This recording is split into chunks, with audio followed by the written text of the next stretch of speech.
Влогмас ден 2. Здравейте, приятели! Радвам се, че сте тук. Казвам се Любомира за тези от вас, които не ме познават, и добре дошли в Влогмас ден 2. Надявам се да сте гледали предното видео от вчера, който говорихме по-обстойно какво и как ще се случва в Влогмас, и ви споменах, че ден 2 ще бъде за коледни сладки. Такива, каквито сме ги виждали само в Pinterest. За целта от Cake Tool съм се здобила. Аз стоих в физическия магазин, но вие може да си прочете онлайн. Аз лично се здобих с хартия за хапване. Хора, мирише уникално на ванилия. Просто нямам търпение.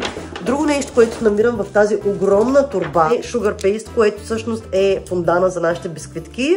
И предпоследното нещо, което виждаме, е формичка за нашите коледни сладки. И последното и може би най-важно е ето това лепило за сладки. С него ще направим магията да се получи накрая. Така че останете до края, харесайте видеото и се абонирайте, защото ви очакват много интересни неща този месец.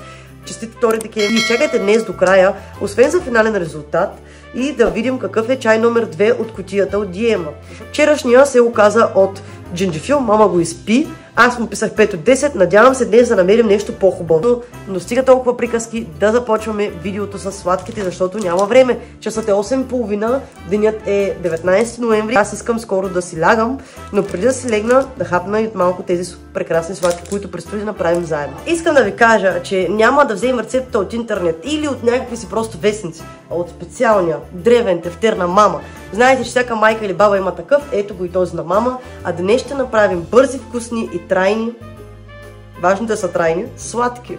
И ще бъдат супер сладки, не само на вкус, ами и на изглед. И да ви кажа, че мама днес всъщност ще ни помага, защото къде сме без нея и нейните две сръчни ръце. Моите две сръчни ръце са зад камерата, както винаги. Знаете, сме... Баща, че в канала вече има много видеа, където готвя, така че виждате ли опитвам. За нашите прекрасни трайни сладки ще ни трябва 3 яйца, пак пулвер ванилия, 3 кафени чаши, като тази, пълни догоре с най-вредната и прекрасна захар. Имаме олио, празна купа, миксер задължително, брашно, който ще използваме след малко на око, но ще видите в процес как се случват нещата, и продуктите, които взехме от магазин Cake Tools във Велико Търново. Може да посетите и сайта. Тук имаме фондан, имаме сладкия принт, имаме и формичката и лепилото. Най-важното нещо също е тефтера. Ножицата, за да може да изрежем принтовете и да започваме. Сигурна съм, че и сами се сещате, но разбиваме 3 яйца с миксер в купа, а след това към тях добавяме 3 пълни кафени чаши захар и 3 непълни кафени чаши олио. След тях слагаме и ванилията и воля. Хайде нататък! Следващата стъпка е брашно на око, но тъй като аз не съм никакъв разбирач, мама ще действа в тази процедура. Как го сипваш, мама? На око. Добре. На твоето зорко око. Така, слагай бак пулвера вътре. Защото трябваше бак пулвера, не в яйцата. Казах брашното. Брашното казах. Шеф Димова е бясна. Младша Димова не слуша. Не ме снимай по... Видеото поне добре се получава според мен сега. Да. Видеото да. Перфектно, перфектно, шеф Димова, перфектно, както винаги. Давай, продължавай. Всичко ще е наред със сладките, нали? В крайна сметка ще ги ядем.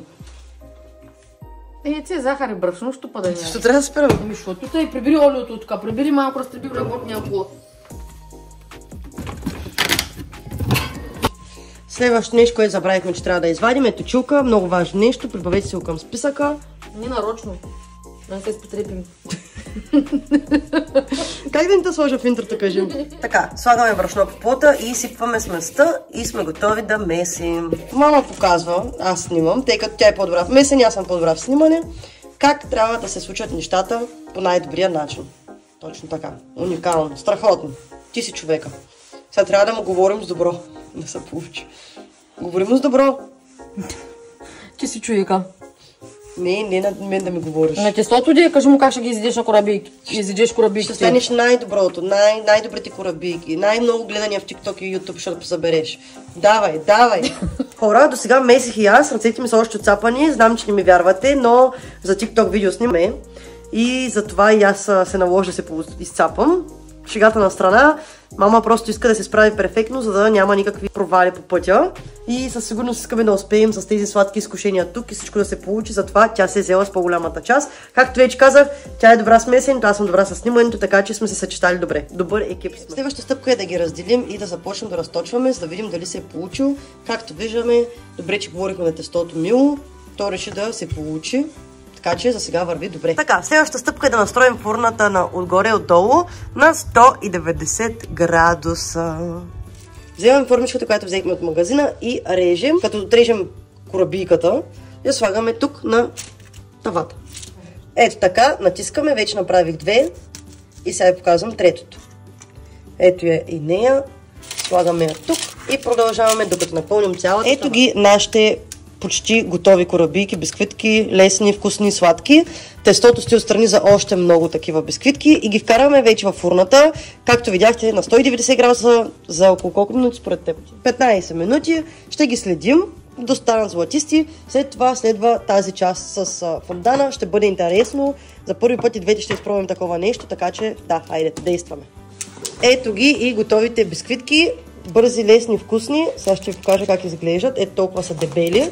Мисля, че са супер. Следим ги тук в тази купа, за да може да направим следващата партида. Преди всичко, за да ви кажа как е. 10 от 10. Не забравяйте, че това не е крайният резултат, така че само опитваме в момента, не сме довършили цял бисквитки. Ще изчакаме да изтинат. Редим втората партида.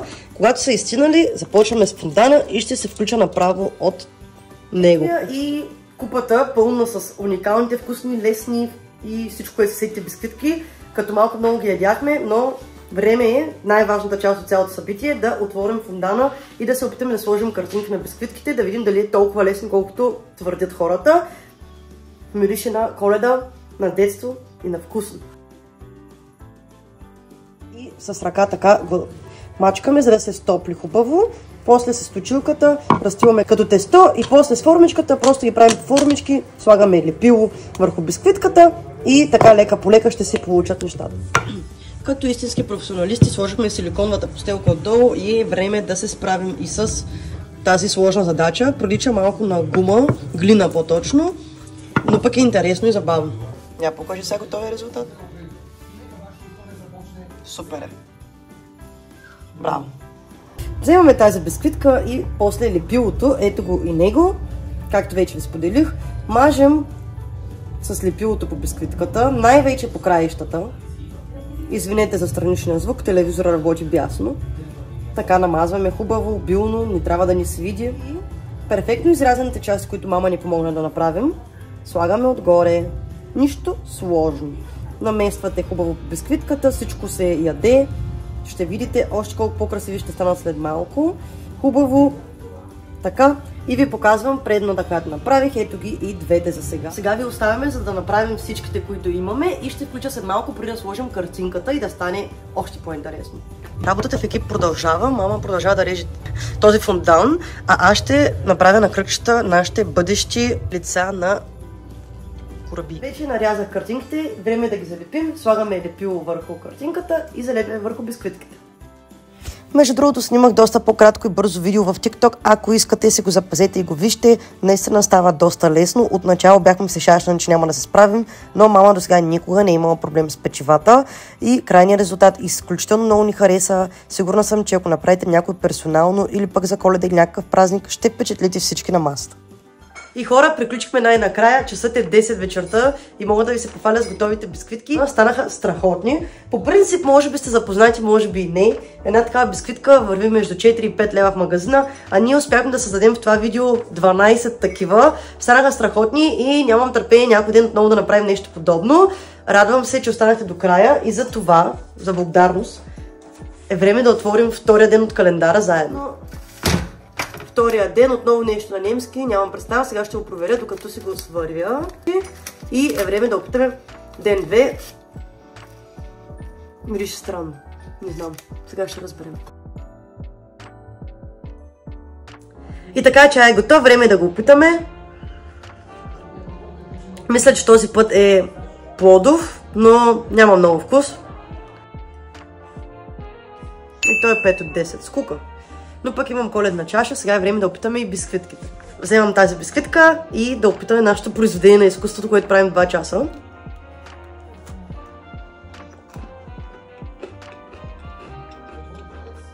Интересно. Погледнете. Браво! Отлична работа. 10 от 10 за нашата работа. Благодаря ви, че оставате до края. Абонирайте се, ако още не сте и ще се видим утре в Vlogmas ден 3.